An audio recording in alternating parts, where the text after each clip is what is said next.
nice and livened up though. Feels real good in here again.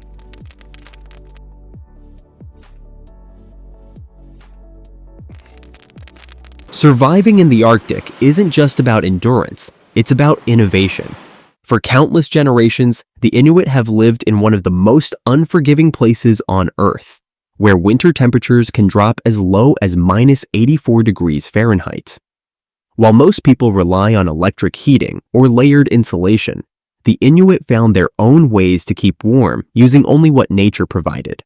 Their methods weren't just clever, they were brilliantly suited to the environment, showing how traditional knowledge can outmatch even modern technology when it comes to practical survival. Two types of shelters stand out in Inuit life: the famous igloo and the lesser-known but deeply functional tupik. The igloo, often romanticized in popular media, wasn't a permanent dwelling but a temporary haven for hunters or travelers crossing the frozen wilderness. Think of it as the Arctic version of a pop-up camper, only it was made entirely of snow. Snow might not seem like the best material for warmth, but its secret lies in its structure. Each compacted block contains countless tiny air pockets, turning the material into a natural insulator. When shaped into a dome, these blocks trap warmth inside so effectively that the inside temperature can stay around 32 degrees Fahrenheit, even when the outside air plunges to -40 degrees Fahrenheit. The design also includes a clever entrance tunnel that dips below the living space. This setup ensures that heavier cold air stays near the ground and doesn't seep into the main area, keeping the upper zone noticeably warmer. For more permanent living, the Inuit turned to the tupik, a tent-like structure made from animal hides, showing once again their remarkable ability to adapt using only the land around them. Tupiks weren't your average outdoor shelter. They were a testament to survival rooted in craftsmanship and purpose. Built not from synthetic fabrics, but from seal hides or caribou skins, these coverings were hand-stitched with incredible care to make them tough, weather-resistant, and well-suited for life in the Arctic. Far more than tents, they offered a mix of warmth, durability, and portability that made them ideal for a lifestyle shaped by constant movement and changing seasons. The real brilliance of the tupik wasn't just in its skin. Its frame was equally thoughtful. Where driftwood or trees were found, wooden poles formed the structure. But in treeless areas, the Inuit turned to nature's leftovers, strong whale bones, repurposing them into the skeleton of their homes. Depending on the situation, these shelters could be shaped like a dome or a cone, offering both strength and warmth in bitter conditions. This versatility allowed families to adjust their homes to suit the season or the terrain. Unlike the fixed walls of modern houses, tupiks were made to move. Their design allowed for quick assembly and breakdown, which was vital for tracking migrating animals. Think of it like rolling up your entire home into a packable bundle, efficient, mobile, and ready for the next journey. What truly set Inuit shelters apart was not just the design, but the materials that brought them to life. The outer layer of a tupik, for example, was crafted from seal hides or caribou skins, carefully selected for their strength and natural resistance to Arctic elements. These hides weren't thrown together haphazardly. They were hand-stitched with precision to form a continuous protective shell that could take on everything from icy sleet to sudden snowstorms and fierce freezing winds. The result was a windproof and waterproof structure that didn't just shield from the elements. It held in heat and offered lasting comfort in a region where temperatures often dropped far below freezing. But insulation alone wasn't enough. The Inuit also mastered heating without the benefit of electricity, firewood, or modern fuel. At the center of their indoor warmth was the kulik, also called a quing, a stone oil lamp that served as a heater, a light source, and even a stovetop. In the Arctic, where every calorie of warmth matters, this small tool was a lifeline. It allowed families to cook meals, thaw ice into drinking water, and keep the chill at bay during long, dark nights. The secret of the kulik was in its fuel, thick seal fat, or, when available, whale blubber. This fat was rendered into oil, poured into a carved stone basin, and burned with a wick made from dried moss or Arctic cotton grass. With just this setup, the Inuit maintained heat and light in their shelters for hours. It wasn't just resourceful. It was an elegant solution to surviving in some of the coldest places on Earth.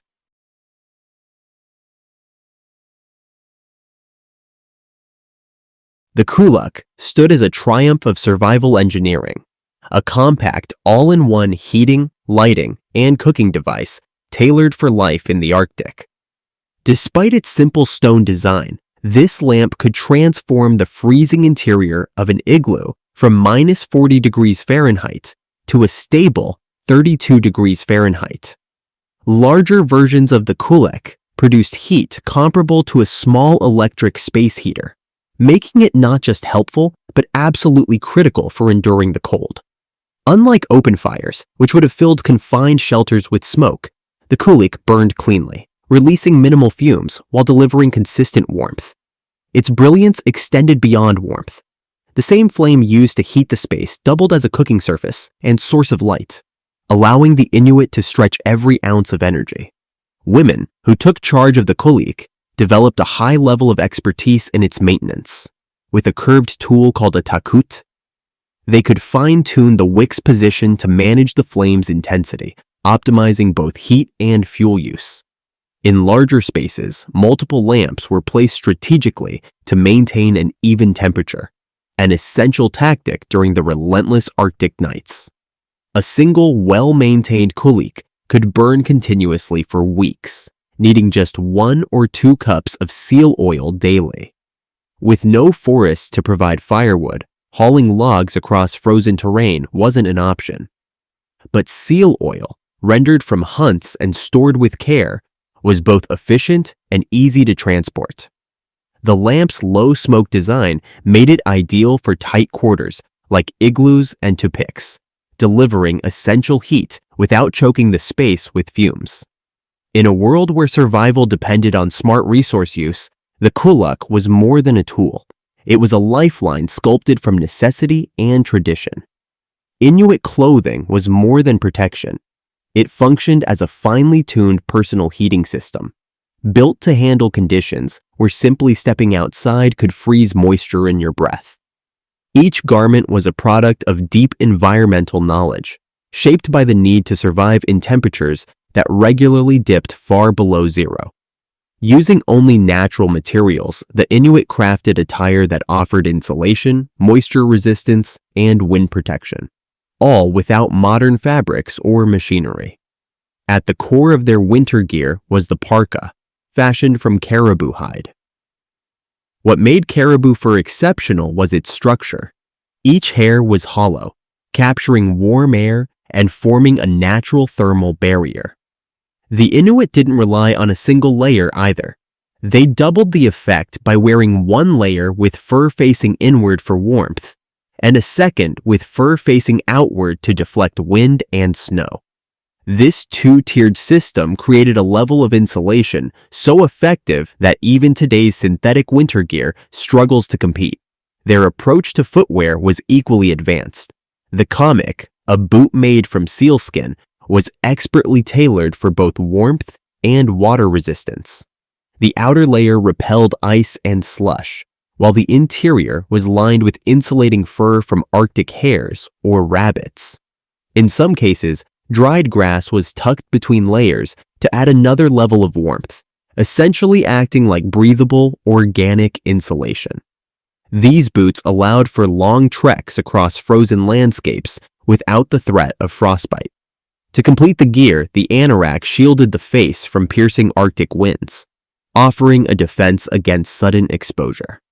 Every item served a purpose, transforming traditional Inuit clothing into a fully integrated survival system capable of withstanding the planet's coldest extremes.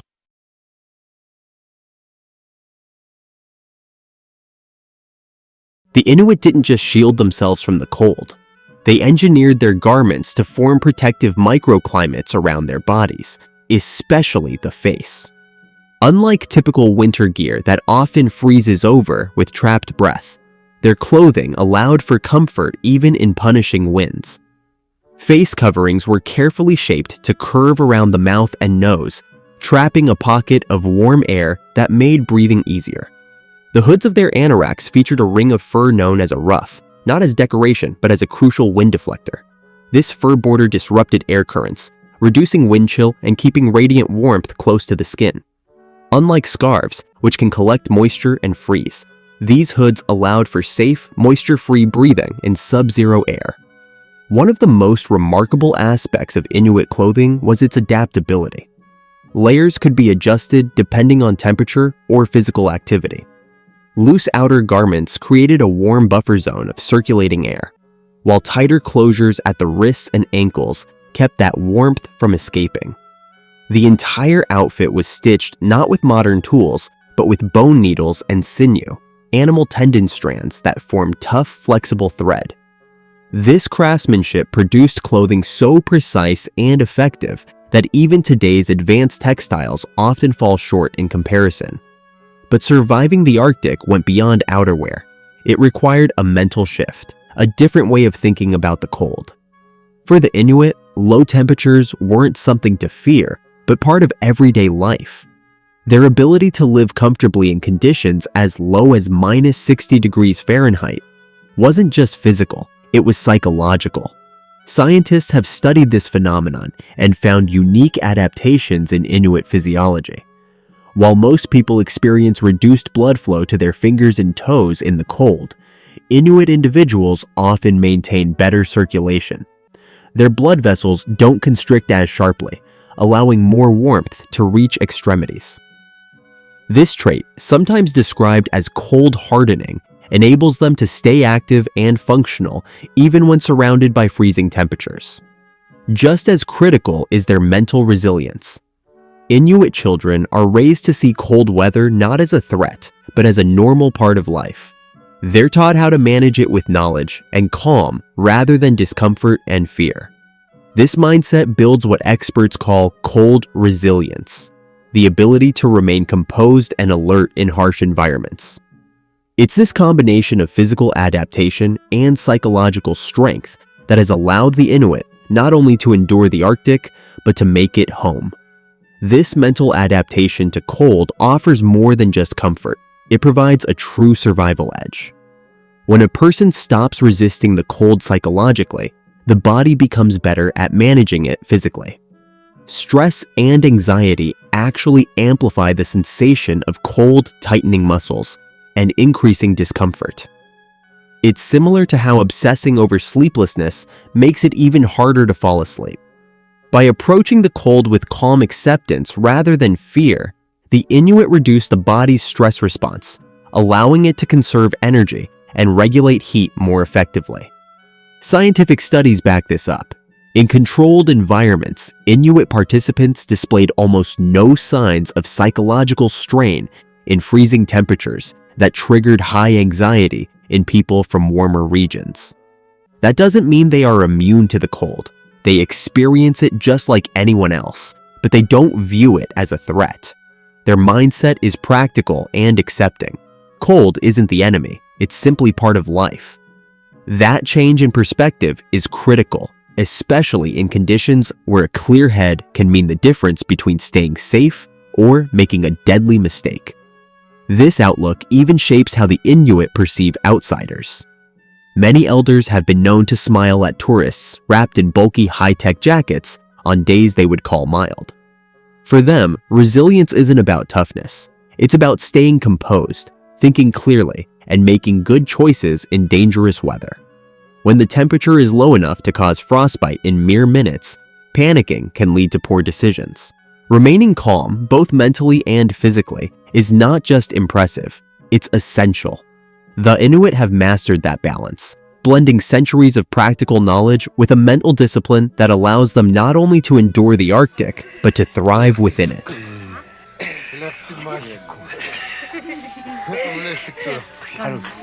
In the Arctic, staying warm isn't solely about layering up or lighting a kulik. It's about coming together. The Inuit understood early on that battling the cold was most effective when it was a group effort. Their survival strategy wasn't just about individual resilience, but about building a system rooted in cooperation, where warmth and safety were shared responsibilities. Community wasn't optional in the Arctic, it was essential. One of the most powerful examples of this was their use of communal living arrangements. Families often gathered in shared igloos or tupiks during the coldest months, not just for companionship, but to pool body heat. Each person emits heat roughly equivalent to a 100-watt bulb, and in a space built to retain warmth, those individual heat sources added up quickly. The result was a noticeably warmer interior without the need for additional fuel or resources. This was especially crucial during storms or long periods of darkness when conserving energy was key to survival. Merging shelters wasn't merely a practical tactic, it was a reflection of a deeper cultural value, mutual care.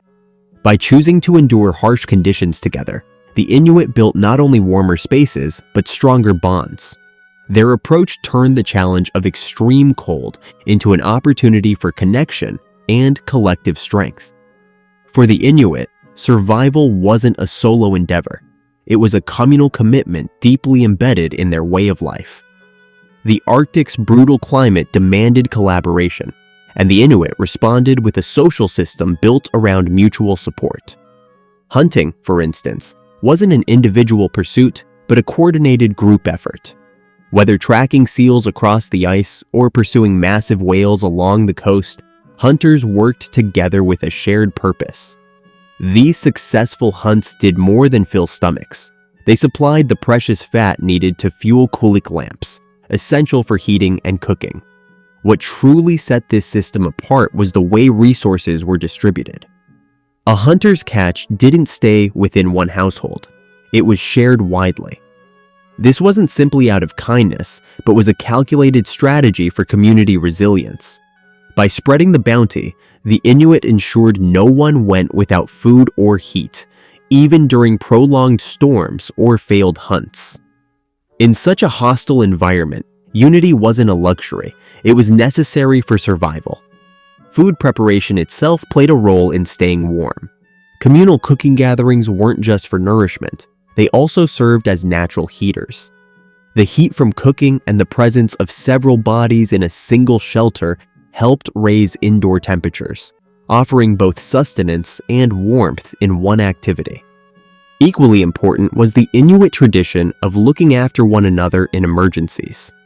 If someone ran out of seal oil or suffered shelter damage during a storm, neighbors stepped in to help. But support went beyond physical aid. Elders shared wisdom passed down through generations. How to spot signs of incoming weather, which materials insulated best, and how to repair a damaged tupik under pressure. This collective knowledge sharing was their version of a survival manual, written not in books, but in stories, experience, and daily cooperation.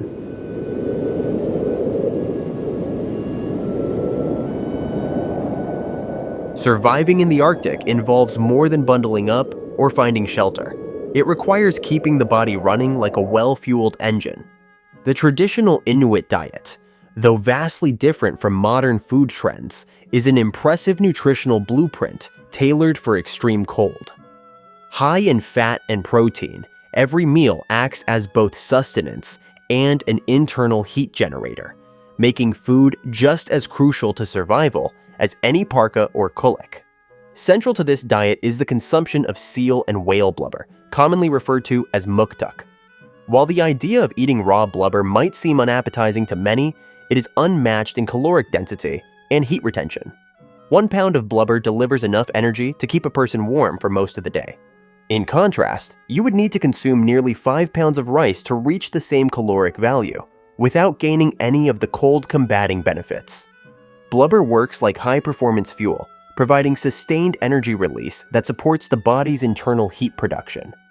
Raw meat, particularly from fish and seals, is another cornerstone of Inuit nutrition. While many cultures rely on cooking to enhance flavor or safety, the Inuit have long recognized the value of eating it raw. uncooked meat retains key nutrients, most notably vitamin C, which are otherwise lost during heating.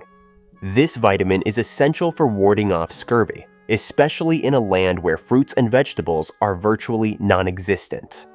Additionally, digesting raw meat forces the body to expend more energy, which in turn produces warmth, essentially giving the metabolism a natural workout with every meal. Modern research has shown that up to 75% of the Inuit diet is made up of fats, a stark contrast to standard nutritional recommendations. But in the Arctic, this fat-rich intake is what fuels thermogenesis, the body's ability to transform food into heat. Every bite becomes functional, helping maintain core temperature in freezing air. The Inuit diet reflects a powerful understanding of biology and environment, using what's available not just to survive, but to actively support the body's natural defenses against the cold. In the Arctic, maintaining warmth isn't just dependent on clothing or shelter, it's also deeply connected to how food is consumed throughout the day. The Inuit understood that the timing and frequency of meals could have a direct impact on body heat. Large, energy-dense meals were often eaten when food was readily available, not only to satisfy hunger, but to store calories for later use. This strategy allowed the body to draw on its own energy reserves during times when hunting was difficult or weather conditions were too harsh to travel. More strategically, the Inuit would eat before venturing out into the cold. This practice wasn't just for sustenance. Digestion itself produces internal heat, which helped insulate the body for hours, reducing the risk of hypothermia during extended exposure to freezing temperatures. Modern Inuit communities have embraced new technologies while still holding on to this essential survival wisdom.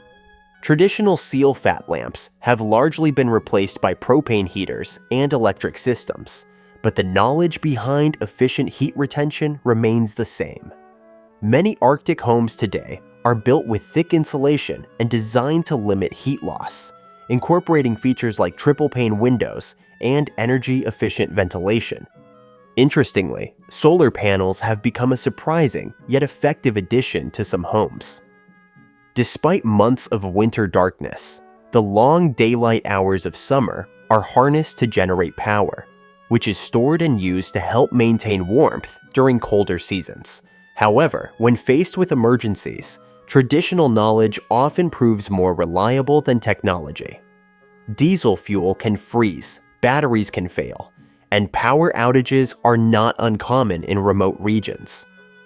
For this reason, many families still keep kulik lamps at home, not only as cultural heirlooms, but as functioning heat sources when needed. The ability to build an emergency igloo also remains a valuable skill passed down through generations.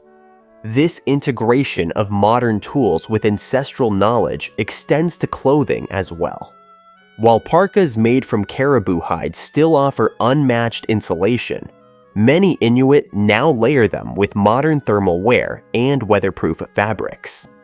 Seal skin boots might be upgraded with synthetic linings or waterproof soles. These combinations are not about rejecting tradition or relying solely on innovation. They're about blending the best of both worlds to create a more resilient system. The Inuit have proven that survival in the Arctic doesn't come from choosing between old and new. It comes from knowing how to use both wisely in harmony with the environment.